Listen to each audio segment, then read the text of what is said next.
Hey there, Tim from Alpha Wolf Trading, wanting to thank you for stopping by to watch this interview and also make it clear to you that this is not a paid-for promotion. I collect no compensation for the interviews I do here. These companies have been identified as opportunities for investment that could provide an above average return on our investment. This is our opportunity to get to know management, to understand the vision for the company, the strategy they plan to implement, and execute to achieve that vision for the company. So if you learn anything here today and you enjoyed the interview, please do us a favor and subscribe to the Alpha Wolf Trading YouTube channel.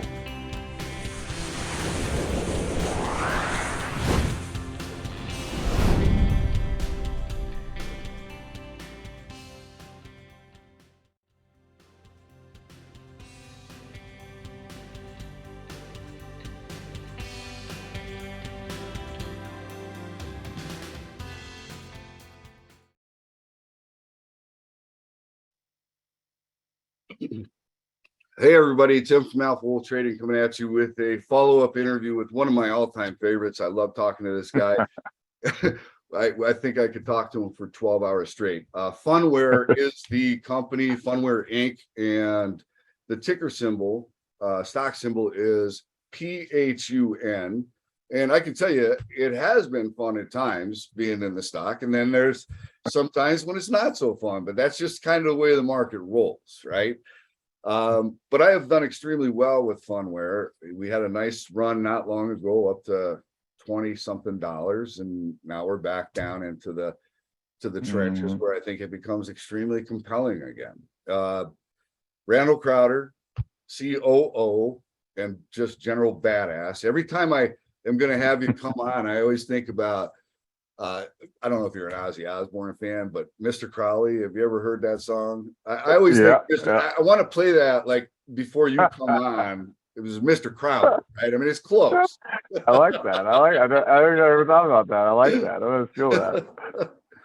Anyway, Phunware, for those of you that do not know, big, bold, audacious plan, vision, and one that I think if succeeds, puts you guys into an entire different stratosphere, right? You're not talking Fortune 500, you're talking Fortune 50 company, right?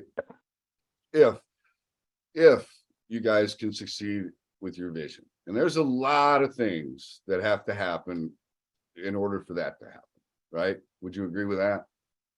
Oh, absolutely. And it's a broader thing. Like, it's challenging, So I think what people need to realize, and what we were talking about, and why, we've been talking for 25 minutes, and we always do this. Last time we had to reschedule because me and you will start gabbing at each other, and we forget what time it is. And so I was like, hey, we better start recording.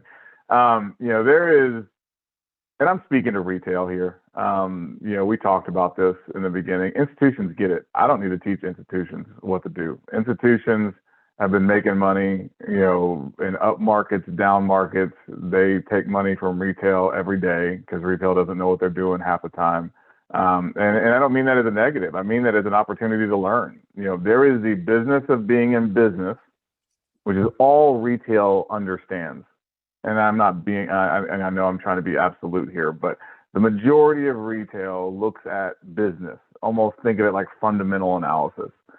Whereas institutions are playing technical analysis. They don't get emotional about the vision or the customer wins. They're just thinking like, okay, when they announce a customer win, what's the stock going to do? Is that going to carry it, or is that going to kind of just short it back down? Is that a real, true transformational press release, or is it just a fluff piece? What's going on in the macro economy? Okay, we got Ukraine coming. All right, market's going to take a hit. Let's start shorting some of these companies that are overvalued. Like, they're thinking about it like savages.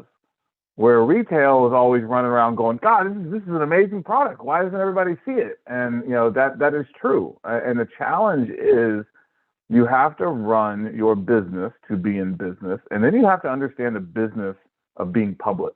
It's just like being a politician. You have the role of being a politician, and then you have the how do I stay in my position? How do I fundraise? How do I kiss up to donors? That's an entirely other skill set.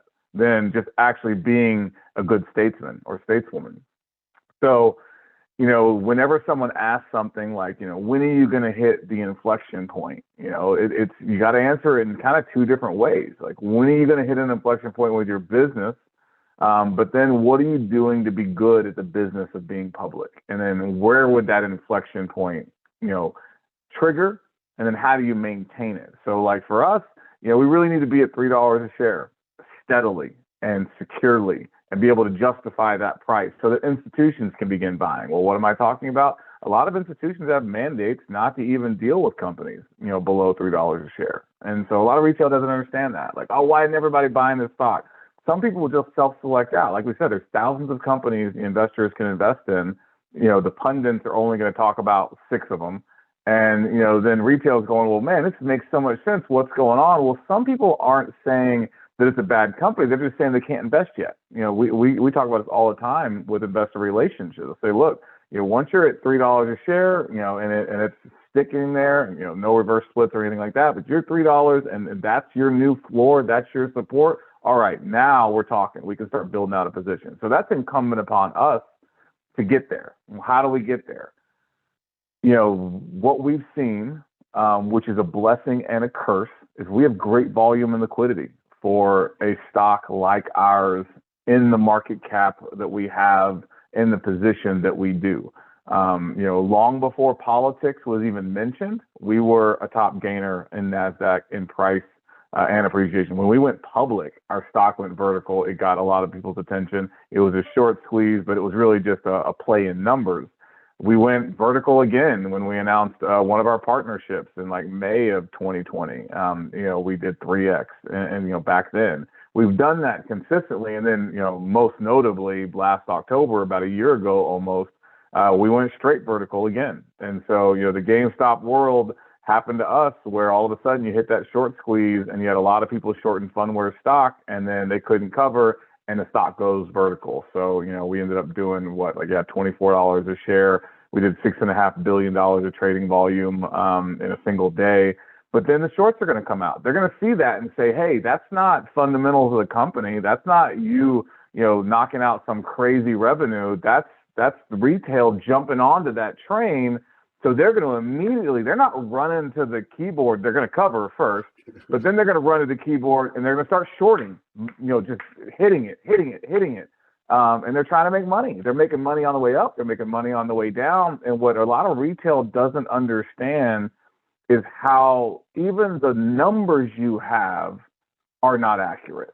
Like somebody can short a stock 1 million shares, but they're going to only report 10,000. And so you're looking at short interest in the volume and, they're shorting it millions of shares in a day because they can just rinse and repeat so fast that they're all, they're not even called into question. They're covering before they're reporting. And so, all of a sudden, you're seeing, these just crazy numbers come out and this short volume is like, oh my God, like this is insane. And so there's a lot of games people play and there's a lot of misinformation. And so, you asked me as we were kind of starting, when do we know we're kind of playing for keeps and hitting the inflection point? Because like we are a massively better and more valuable company today than we were a year ago, than we were 2 years ago, than we were 4 years ago. If we were not public and I was rolling into a Silicon Valley, VC today with what we have, we'd be raising at north of $1 billion valuation, hands down, full stop.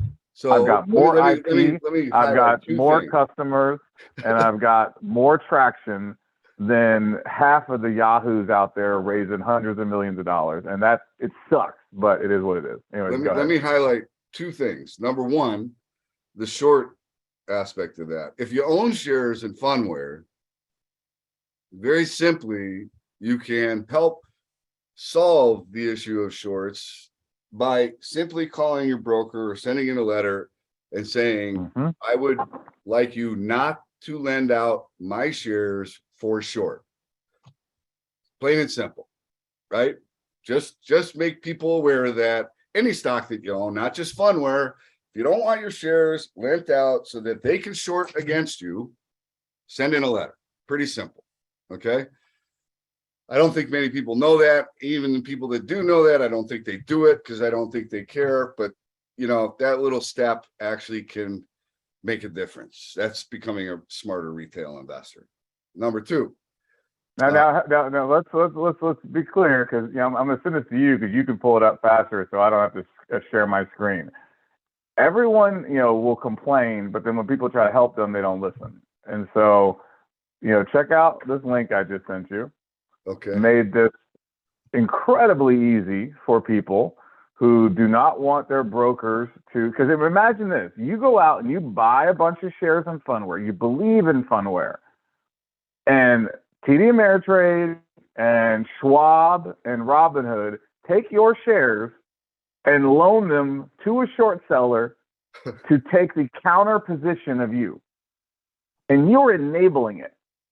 So if you're a retail investor and you're going on Twitter and pissed off about your stock going down or pissed off about Phunware going down, and you have not tried to give your broker this letter, quite frankly, screw you. Yeah. Like, what the hell? Help us out. Help yourself out. Like, take action. Be responsible. This is the game. You've got to get smart about the game. Now, I'm making it super easy. I'm giving you a simple form for you to complete, and you sign that, send that in, done. So that's awesome. Help so yourself. Actually, yeah. So you made it about as easy as humanly possible. What's the address on this? It's phunware.com at resources and shareholder or phunware.com /resources/shareholders. There you go. And there's the shareholder already made for you. You just got to send it in. Perfect. I'm glad we're on the same page, Randall. I've been thinking about this too. But people don't get it, or they'll think, you know what? And actually, this is funny because I do want to talk about the business here in a little bit. What you're seeing in that dynamic is what I've been pitching: tech-enabled contextual engagement. So, quick commercial for people who might be new to the Phunware story. The reason why you can say confidently that if we're successful, and there's a lot of things that have to happen to make us successful, but if we're successful, our potential is a Fortune 100 company because it's that big of an idea. We're not GameStop or AMC or Bed Bath & Beyond trying to commercialize some bygone value proposition no one cares about. What we're trying to do is the future of how brands will engage consumers. Now, we may fail at it, but somebody else will do it. I guarantee you this will be table stakes because it's already beginning to happen. It is this idea that we live in an on-demand world that has ADD.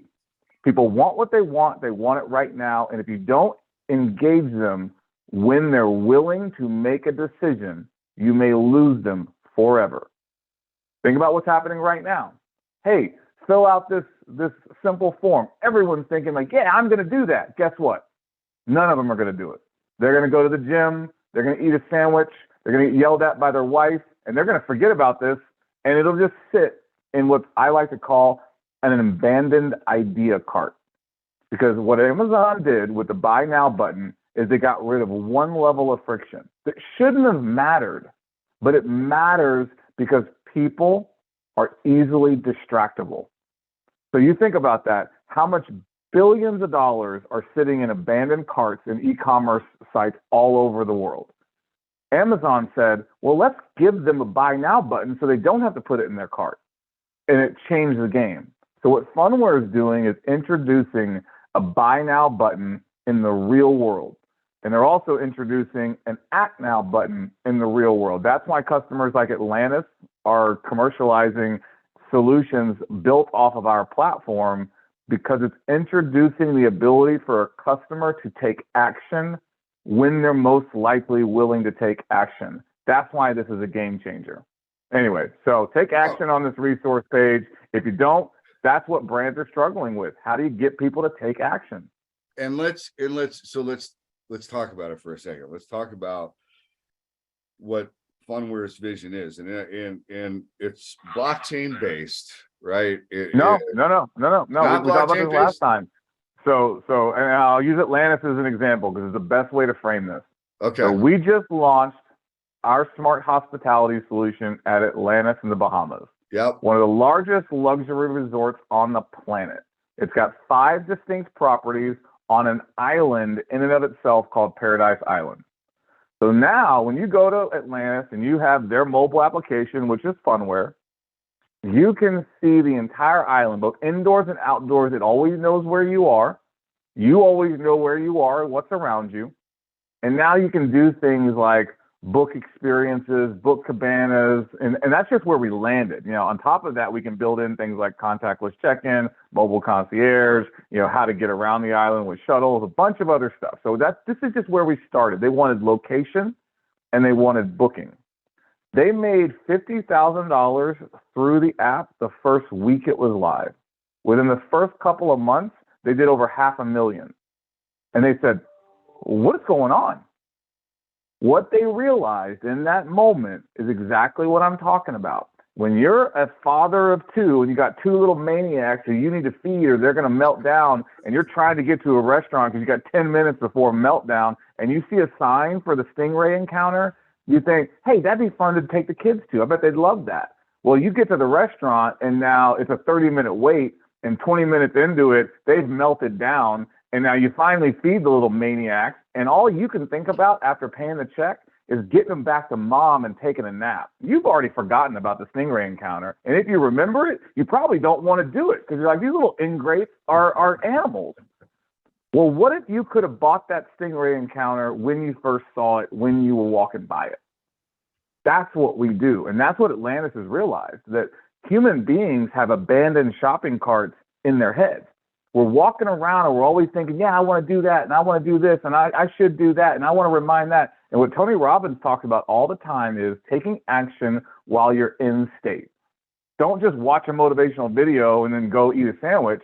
Watch a motivational video, then book a meeting with a mentor or a friend, or buy that gym membership, or do something to advance what you're thinking about. We're doing that at an enterprise level in a mobile-first world, so that we're introducing this act now button in the real world so that we can capture that attention, capture that revenue, capture that influence when somebody is most willing to pay attention. And Atlantis is just the tip of the iceberg. And so that has opened up, people now are flying down to Atlantis to check out what we did. And they're like, holy crap, I want that.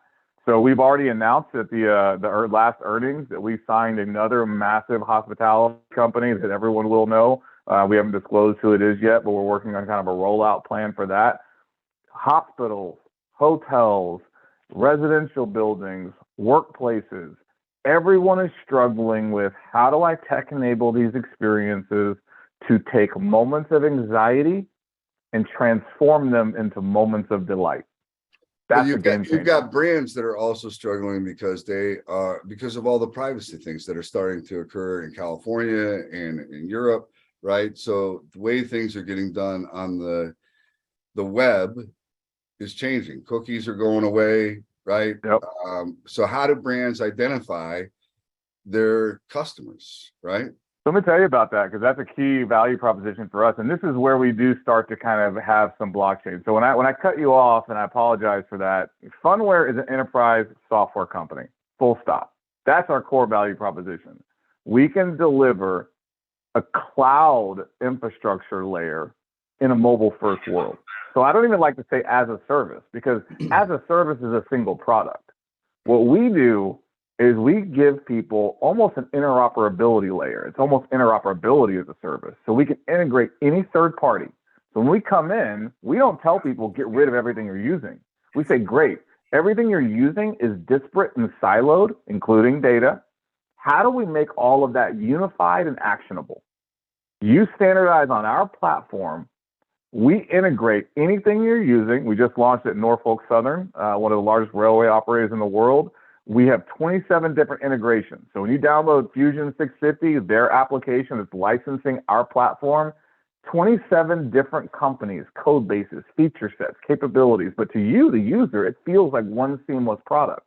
We're not one mobile application to replace them all. We're one mobile application to rule them all. That's why it's a Fortune 100 idea. And so when it comes to data, our location is better than anyone in the world.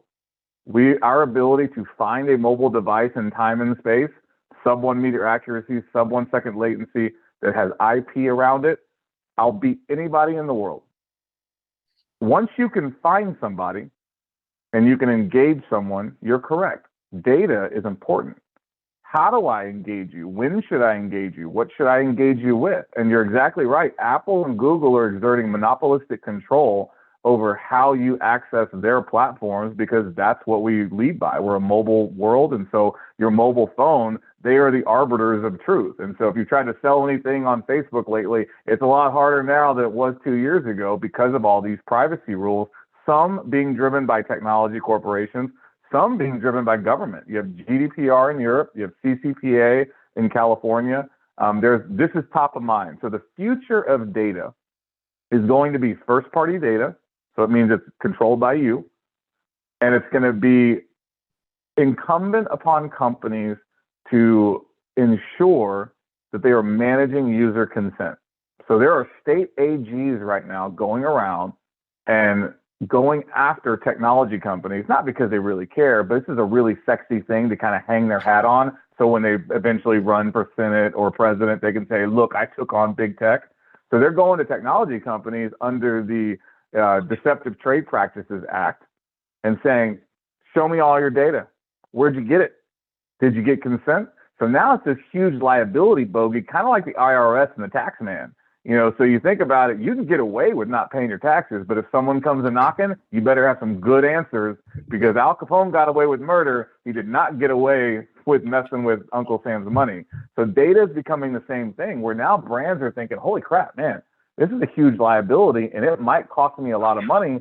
What can we do? So blockchain is an interesting extension of our platform where we're saying, if I can find you and I can engage you, and that engagement is valuable to a brand, I can incentivize that engagement using blockchain, so microtransactions, and I can authenticate that engagement using blockchain and data. So we've got platforms that are going to, extensions of our platform that will enable those, but they're upsells. They're not, we don't need them to do what we did. Atlantis isn't touching blockchain, but they're saying like, hey, now that we've got this really cool solution and we're making money, could we enable like augmented reality scavenger hunts and reward people with Atlantean coin and like have that be, basically driven through your platform? So can we get the best of blockchain without the headache by having it just be an upsell and a feature? Yeah. So we're working on that. All but right. It's not a pivot. So let's move to the purpose of the PHUN tokens and the answers, the questions that I get every morning on my mobile phone that I answer honestly, because I'm want you to know what brands I like, what brands I don't like, right? So I don't get hit by the brands that I don't want to be hit by Gerber's baby food because I don't have a baby, right? So absolutely. So I want it to be accurate, right? And I think I want to go back to when you said people, they talk about, oh yeah, we're going to do we're going to send that letter in. I can't tell you how many people I've sent the PHUN wallet to. And then, I'll talk to them a little while back, say, did you ever open that PHUN wallet? No. Yeah. It's in my to-do list. It just blows my mind. It's it's that forgotten cart, right? Yep. And it's like, you can lead people and say, listen, and my belief is that if Phunware is going to be successful, you're going to have to get more and more people that are signing up and answering those questions every day. Even the people, I shouldn't say guys, the people that I've had that have opened up the wallet, then they don't answer any of the questions. So it's like, you're halfway there. It takes 2 seconds, literally 2 seconds every day. Just make it a habit. Get on there, answer a question. Boom, you're done. If you're sitting in, I don't know, line waiting somewhere for something, and why not answer a bunch of questions, right? Because you get 5 tokens for every question you answer. And what's the whole purpose of the tokens? This is where it gets kind of cooler because, really what we're doing and what a lot of people don't realize is, this is just, we've just soft launched it and it's just an MVP because all we're really doing is stress testing, one, the backend infrastructure that we have to segment audiences. Like when you answer a question, what does that tell our system to do? Are you going to buy a car in the next 6 months? No? Okay, put you over here. Yes? Put you over here. So the way you manage this kind of massive data set is with a graph database, same thing that like a social media company would use. And it looks at data in 3 dimensions. And so you can have all these correlations and all these associations and contingent, conditional layers. And so for us, a lot of this is just proof points. So where you really get to is first party machine learning almost, where I don't even necessarily have to ask you a question. Like, you went to, you authorize it because you're getting paid for it. But it's like, yeah, I don't mind if I go to a coffee shop and I don't have to answer a survey. It's just I went to a coffee shop, but I'm controlling what I'm sharing. So I don't mind sharing that I went to a coffee shop, and now I get rewarded for that data being consumed and curated even without having to fill out a survey. So there is actionable things that we're setting up where it's rewarded survey. We're going to do rewarded videos where, watch this commercial, watch this video. I always use the cruise line example where we're standing in line for a cruise line. Watch this video on the excursions you're going to be able to enjoy while you're on your cruise. We'll actually compensate you for it, because for a brand, that's just a marketing expense. If I know I can sell more excursions every time people watch the video, I want to show you the video. And for a user, it's less invasive because you're like, yeah, I'm actually interested. I'm sitting here, I'm getting on the cruise. I do want to know about the excursions. And so for us, it's like rewarded video, rewarded survey, rewarded points of interest. You think about the hospital system. Hospitals are about 1/3 of our business. They're about 50% of our pipeline. Tech enabling the continuum of care is huge, but it costs the U.S. healthcare system alone $150 billion every year because people miss their appointments or they're late to their appointments. So every hospital executive in the U.S. is struggling with how to solve this problem.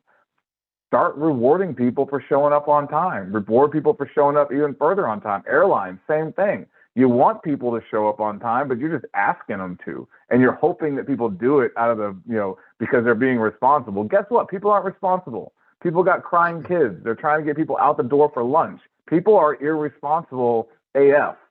So you need to give people something that can bring that, that awareness of responsibility top of mind. And sometimes you just got to pay them. And so you say, listen, if you get to, the hospital by this time, lunch is on us.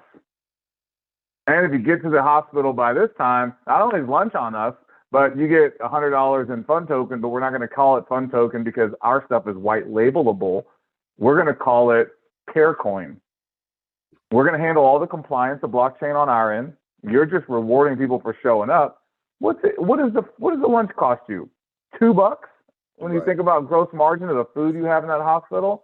But now someone's thinking, yeah, okay, I'll show up a little bit on time, get a free lunch out of it. It's a $150 billion a year problem. You got a lot of money to spend.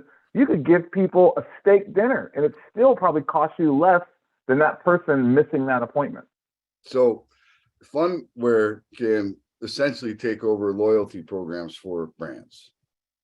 Loyalty, we don't even have to take over them. What we want to do is advance what we're thinking. So think about where we're at as a society today. John Wanamaker said this.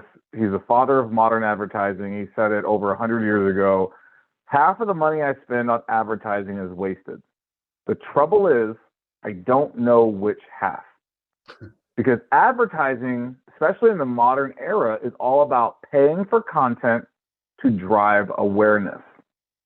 Loyalty is like a gimme. It's like, so I'm Southwest.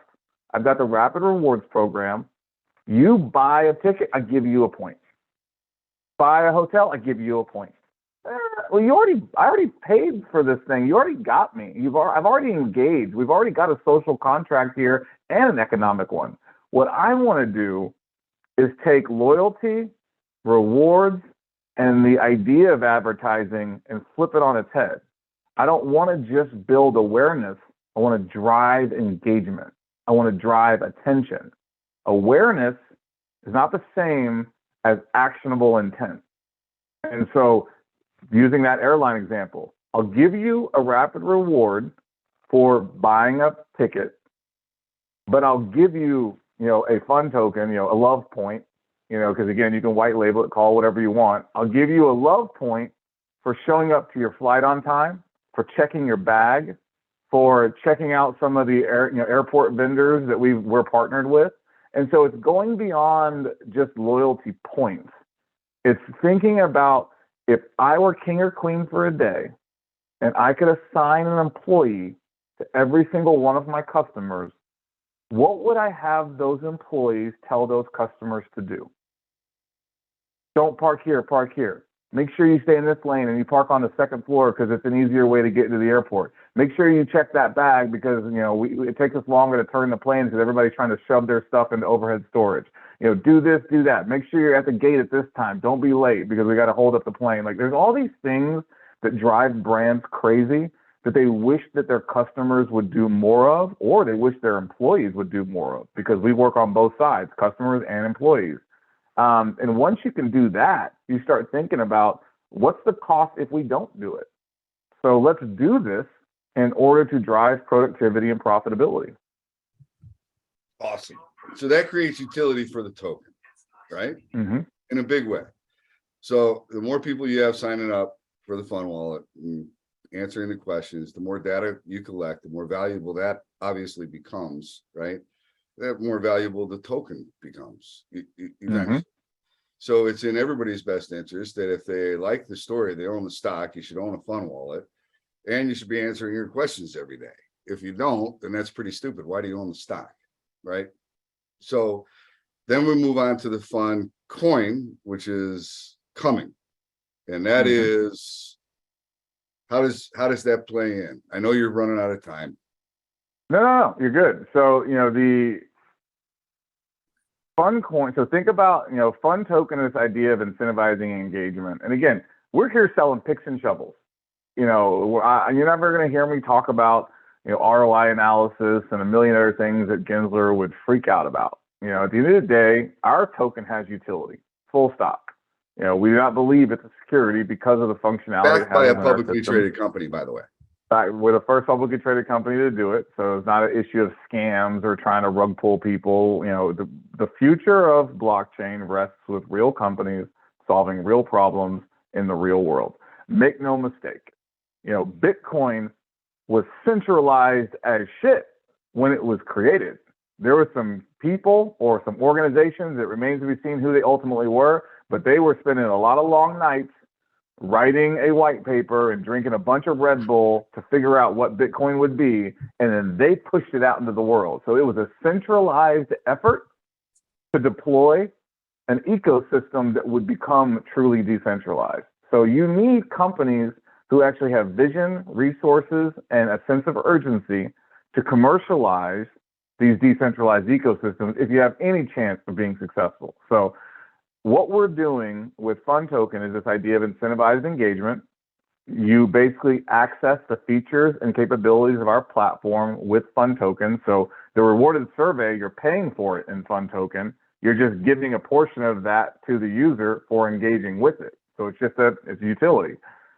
Now, if everything I do, every time I click something, share something, like something, do something, is telling someone something about me, I'm generating data with all this engagement. Well, what do we do with the data? We have a petabyte of data that at scale grows at a terabyte a day. And if the holy grail for the media companies and brands is first-party data, let's turn this data over to the consumer. Let's let them hygiene and sanitize it. People love to buy. They hate to be sold. I'll tell you what I want, but otherwise leave me alone. Just like you said about, I don't want to be pitched baby stuff. Well, now I have to be because I've got one on the way. So now all of my stuff is being pitched. Thank you. Yeah, I found out a week before the wedding. So all the stuff they're pitching me is baby stuff now. But, I don't want to be pitched by the Navy on joining the Navy. And I still get, flyers in the mail by the Navy. I'm like, I'm not your target customer, man. But all they know is I'm a man. And so they're going to send me some stuff. Never mind that I was in the Army and I'm probably too old to join anyways. So what we want to do with Phuncoin, if Phun token is the picks and shovels, then Phuncoin is the gold mine. It actually is a regulated security. We set this up the right way. So it's kind of a really interesting hedge. Let's say Gensler and the SEC just takes everything out at the knees, because make no mistake, most of the crypto that everybody's trading right now is a security. Full stop. Make no mistake. Now, the SEC doesn't want to kill the industry. So they're being real deliberate about what they're doing. We can all say what we want about the SEC, but the fact that they have still allowed these things to exist for as long as they have is pretty telling of what their position really is. They are going to try to figure out how to make this work. But even if they did start becoming real draconian, we've got FunCoin set up properly if the whole world moves towards security tokens, because we've done that as a security. They love that because we did it absolutely the way the SEC thinks everybody should do it. And then once it's live, it functions like everything else anyways. After 6 months, you can trade it, accredit it, unaccredited, do whatever you want with it. And so we're building that security token ecosystem for FunCoin to capture the value of data. Every time your data is sold, we're going to compensate you with FunCoin. We want to eventually get to a place where you can engage directly with brands. And so think about what Bitcoin did. Bitcoin proved that you don't need a bank in the middle. What we want FunCoin to do is prove that you don't need a data oligarch in the middle. You don't need Facebook, Google, or a credit agency selling your data. If a brand wants your data because they want to send you a very specific targeted advertising unit, then they should buy your data. Don't buy it from a third party. You don't need a bank. You don't need Facebook. Brands only care about the consumer. The problem is no one's ever introduced a model to do that efficiently. So people just go, well, they're the only game in town. So we want to give people a decentralized data economy that allows brands and consumers to connect one-to-one with a trustless system. And that's where I go back to the big, bold, audacious vision, right? I mean, if you guys are successful in doing this, if you become that platform, I mean, there are 3 ways to win, really. Great, right? I mean, there's the stock, there's the token, and then there's the coin. I mean, there's 3 ways to win here.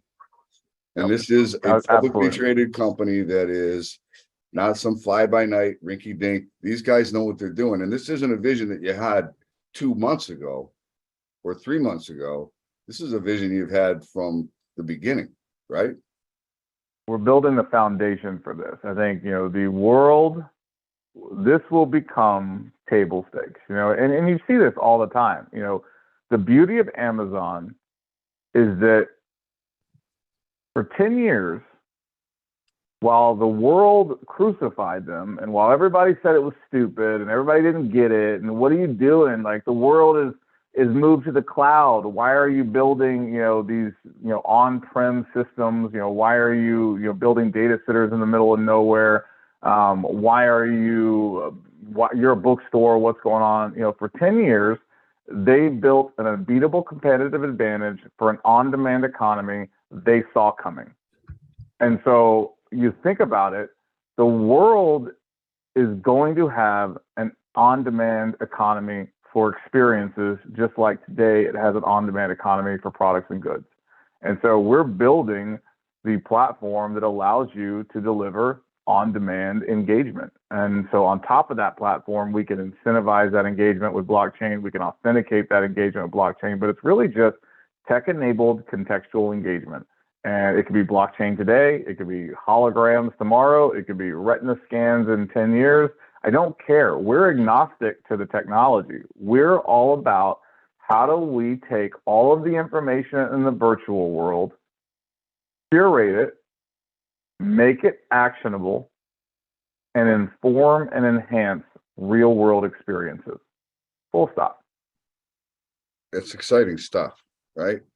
So let me ask you this. How is, and I know, I don't think you guys have ever really publicly given out numbers of how many fund wallets you've got open, or, but how is the traction in the amount of wallets that are opened every week, day? I mean, are you seeing continued momentum, or is it slowed down a bit? Yeah.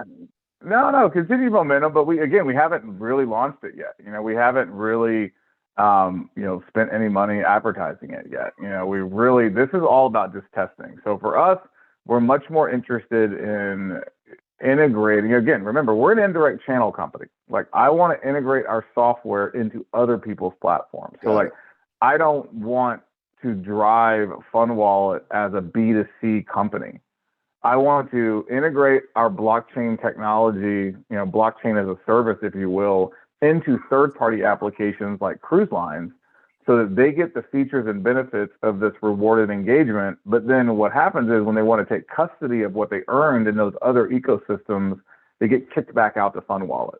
So I'm only interested in enabling that platform. Not, I love it. What you are is an innovator. So you think of Jeffrey Morris crossing the chasm.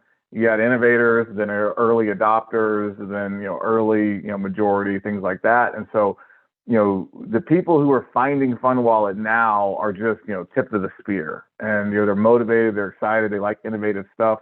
But the way you cross the chasm and hack mainstream adoption is by going where the customer already is, not changing their behavior, but going where they already are. You downloaded the app to use the app to access your boarding pass for an airline. You already downloaded the app to use your phone to unlock your hotel room. You've already downloaded the app to play your favorite games. I want to go there. I'll acquire you there. And then when you want to take custody of everything you've earned, then you come to Phunware. So we're not there yet. We're still building the rails. We're building the backend. We're building the logic. We're building the SDKs that would go into other people's ecosystems. So this is a much bigger play about. I'm less interested in convincing the funny clothes wearing, crypto Nazis, down in Malta. I want to get the soccer moms who don't care about they don't even know who Vitalik is. They don't know why people are in Malta and Puerto Rico. They're just trying to take their kids to school, and they're trying to engage with the brands that they know and love.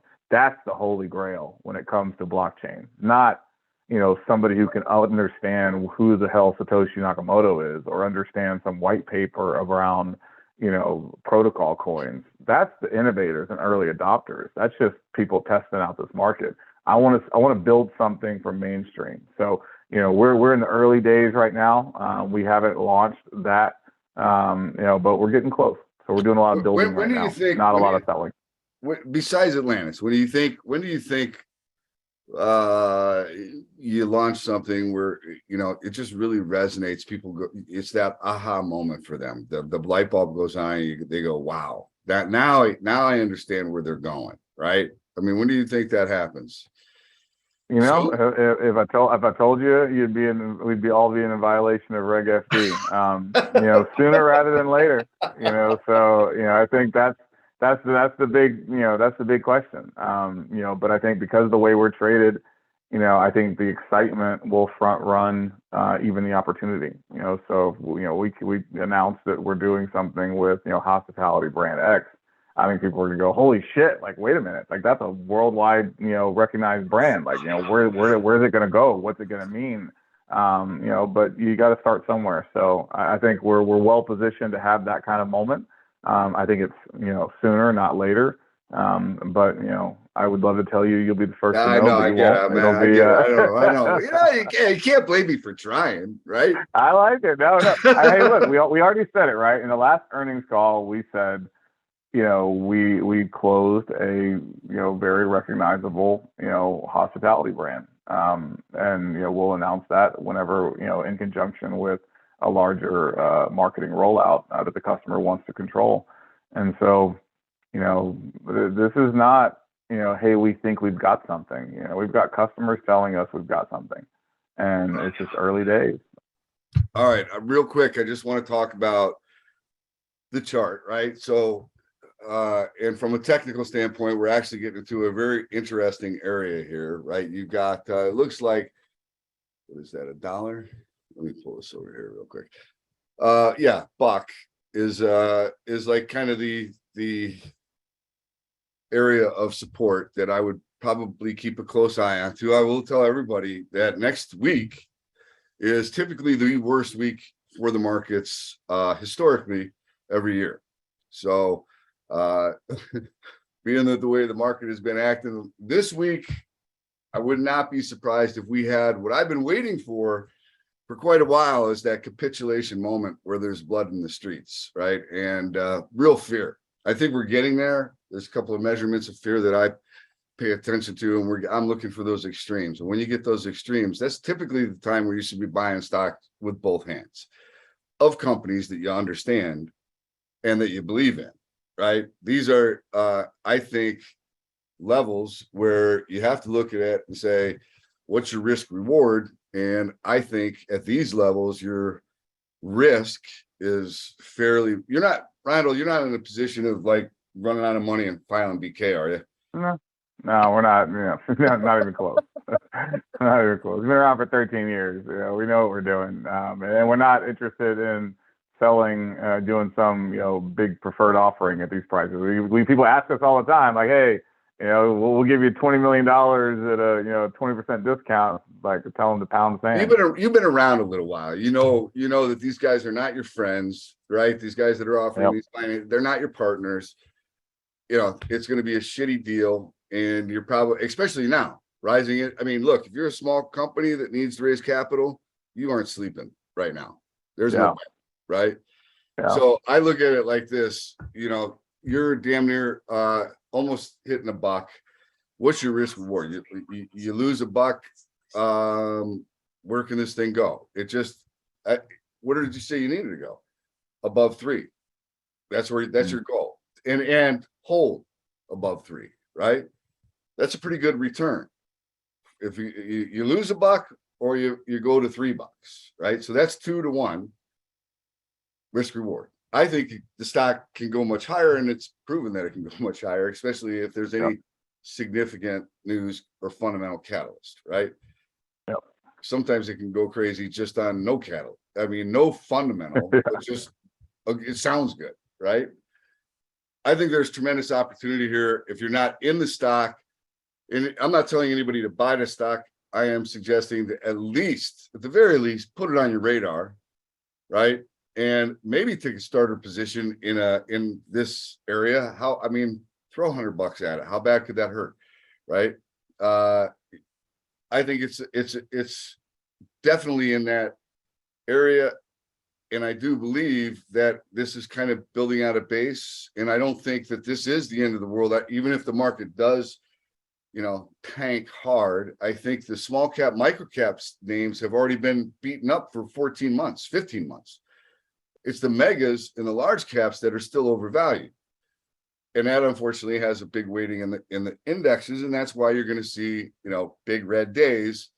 But I think for the most part, the small caps and micro caps, they're done. The move has been made. It's down. It's over. I think they're basing now. And the next move will be higher. In the next 12 to 18 months, I think there's going to be a lot of wealth created for those that are smart enough to buy when everybody else is panicking. So that's where I'm at on it. Randall, I don't know what your thoughts are. I totally agree. I mean, we talked about this before we started. I mean, that is 100%. I think it's a shame that so many people haven't learned that, stocks go up and down, and how to play that well and protect themselves and take profits when they can, and, handle that kind of risk reward analysis when it happens. But, a lot of the wealthiest people, they make their money because of what they do in a down market, not chasing FOMO and not, investing in something after it's already 3x and thinking, well, why did it keep 3x again? Well, come on, man. I mean, stock just went from $1 to $3. You caught it on Reddit, after a 3x increase, and then you YOLO'd into it, and then you wonder why it's back down to $1. Come on, you got to be responsible. And so, I think that these are great opportunities to, for the retail investors to find things that they really truly believe in. And the good thing about fundamental analysis and things you believe in is it can weather the downtrends in markets. Like, you got to ask yourself, am I investing in this and I don't have the skill sets as a day trader? Can I hold this if I'm wrong about my entry point? And, because, you might have to hold it for a year, to get back to where you thought it was going to be. But if you believe in the vision, you believe in where it's going, it makes holding a little bit easier, not totally easy, but, still, not only that, I think that, if the story is solid and nothing has fundamentally changed to the negative, and the company just grew through a pandemic, which doesn't happen, I don't think never happened in my life before, a pandemic. company got stronger. Is the company stronger? If the company is stronger and you felt good about it when you bought it before, man, you should feel really damn good about buying more, right? That all comes down to conviction of what do you know about the company. And the unfortunate thing is most people don't know what the hell they own. That's the problem. They know somebody talked about it on StockTwits, and so here we are. And they'll believe that guy. He may not even own a share. Yep. Oh, well, most of them are paid. I mean, the dirty little secret is the guy that just keeps wrapping. I always tell people, like, think about it like this. You go out and your buddy gets you to invest in a restaurant. And you think, man, this is going to be the next big, franchise. So, things don't go necessarily as planned. You still got one location after a year, but, you've made some good progress and you think that, you could be able to open up 2 or 3 in the future. But it's not what he promised you. So you being your, shareholder of that company, you go to that restaurant and you stand in the first, stand right by the door. And every time someone walks up, you go, this restaurant sucks, man. This company doesn't know what's going on. This guy, the owner, my buddy, got me to invest in this thing. This thing's terrible. Do you think you have a more or less likely shot at being successful and getting a return on your investment? Like, what idiot does that? And so when you're on StockTwits, you got to think to yourself, the people who just consistently keep bashing a stock, you think they really own that stock? They're either idiots or they're getting paid to do it. Right. And hedge funds do this all the time. They literally, when they're shorting a stock, they hire people to go into these, Discord, Telegram, StockTwits, Yahoo Finance, and they just make it seem like the world is falling. Think about how fast this stuff happens. Last week, market was down. We were up 40%. StockTwits was filled with positive comments.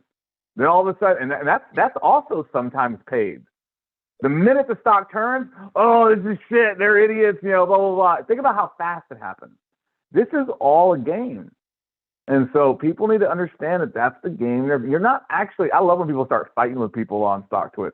You're fighting with some dude in a cubicle in Israel. Like he doesn't even know what the company is. You're just on a dashboard and he's just firing comments out. Shitty management, gonna go to zero, reverse split. Like he's just hitting 20 different forums every minute, just doing his job. And so why are you fighting with them? You're just wasting your time, like trying to convince them that the company is good. You're not moving the needle, and so it's all a big game. Yep. No, it is a big game, but you know what?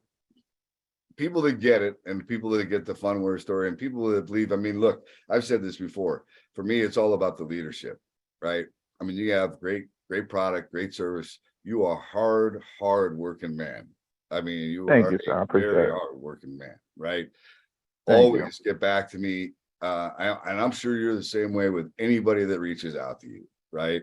Thank you. You care about, you do care. There's no question in my mind. Absolutely. You care about the shareholder, you care about the company, you care about where you're going, and you're a smart man. So I pull for you guys. I want you guys to be successful. And look, is it going to happen? I don't know. Nobody has the answer to that question. I don't even know if we're going to be here tomorrow. Who knows? Bottom line is, I think you guys are worth throwing in with, and I think eventually, yeah, you're a fighter. You are a fighter. Alan's a fighter, right? You guys are. You're not doing this for fun. Well, pun intended. You know what I'm saying? I know what you're saying. Hey, look, people always. I always try to take the high road, and people always, you do it for the passion, you do it for the people around you, do it for the motivation. You do it for your family, you do it because it's the right thing to do, you do it because it's our job to maximize shareholder value. But I'll tell you what, I don't care if anybody's being honest. One of the greatest endorphin-inducing moments, and pardon my French, is I fucking told you so. Like you watch somebody jacked up, watch them after a fight when they were an underdog. Watch App State when they, upset, another ranked competitor. Like being told you can't do it or you won't do it is the kind of fire that unless you've been in that position, you will never understand it. And it will make you work harder, work longer, and be more persistent in your conviction than almost any other motivation out there, because it transcends motivation. It's conviction. And so all the haters, man, bring it. Like, I don't know the when, but I know the if, and I'm here because I think the if is in the bag. I love it. Randall, I just want to make sure everybody knows you can Phunware, PHUN, that's ticker symbol. And then you can go to investor alerts, sign up, and have any press releases that come out, have them sent directly to your email. Stay on point. Follow the story. Randall, thank you so much for coming in. I would love to do this again when you guys have that announcement that you can't tell me because you'd have to kill me. We'll do it. I'll walk through it with you. You'll get like a semi after exclusive. And as we know, people don't always pay attention, so it might be an exclusive for some people. But I keep talking, but I actually got to drop off and talk to another world recognized brand right now. So that is going to be an exciting customer call. So I will hopefully I'll be able to tell you about that one soon too. All right, Randall, thanks for taking the time, man. Take care, brother. All right, take care. Bye. Bye-bye. Hey there, all you stock market junkies. Thanks for tuning into another interview here at Alpha Wolf Trading. Today we had a follow-up interview with COO Randall Crowder from Phunware Inc. Ticker symbol PHUN. I hope you enjoyed today's interview, and if you did, do us a favor, give us a like. How about giving us a share? And while you're at it, why not give us a follow? Until next time, stay safe. Alpha Wolf Trading wishes you the very best of success.